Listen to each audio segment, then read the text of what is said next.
болуп аткан окуяларга сын көз айтып койгон болсо эле жата калып эле чапкылап жаап көкөлөткөндө асманга чыгарып беребиз, көкөлөтүп.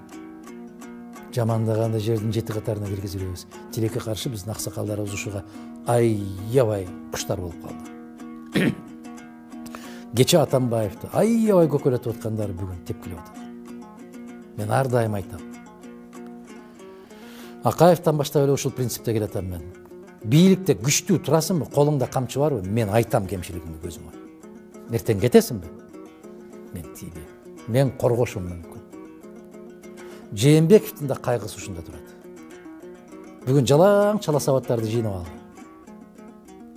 Себеп өзүнөн сабаттуураак болбош керек да. Өзүнөн көбүрөөк билген кишилер болбош керек.